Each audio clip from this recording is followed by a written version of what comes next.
Pharma અને healthcare પર થોડું, કારણ કે અત્યારે જે આપણે એક એક્શન બતાવ્યું છે, સન ફાર્મા મજબૂત છે અત્યારે નિફ્ટીમાં થોડી ઘણી, પરંતુ ખરીદદારી છે. સિપ્લા પણ એક ફ્લેટ પરંતુ પોઝિટિવ સાઇડ પર આપણને આ ટ્રેડ થતું દેખાડી રહ્યું છે.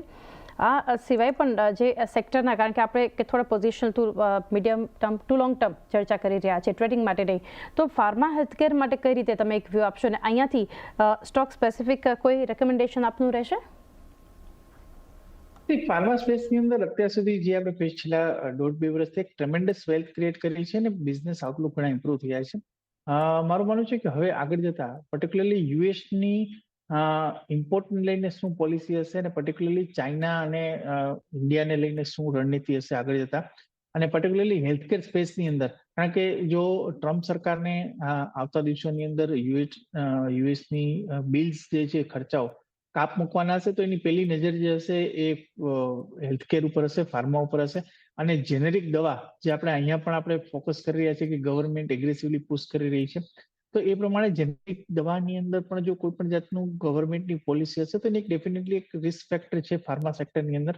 મારું માનવું છે કે અત્યાર સુધી જ્યાં સુધી કોઈ એનાઉન્સમેન્ટ નથી આવ્યું ત્યાં સુધી એક સ્ટ્રક્ચર જે છે બુલિશ છે, અને આ બધી વસ્તુ ઇમ્પ્લિમેન્ટેશનમાં ટાઈમ લાગી શકે છે. તો તમારો short to medium term view હોય તો ડેફિનેટલી ફાર્માની અંદર જે છે એ ખરીદી કરીને ચાલુ છે, પરંતુ અગેન લોંગ ટર્મ હોય તો થોડા થ્રેટ્સ છે, રિસ્ક ફેક્ટર છે, એટલે એગ્રેસિવ એલોકેશન કરવાની સલાહ નથી. વેલ્યુએશન અત્યારે સસ્તા નથી ફાર્મા સ્પેસની અંદર, એટલે વ્યૂ મારો short to medium term point of વ્યૂથી બુલિશ છે.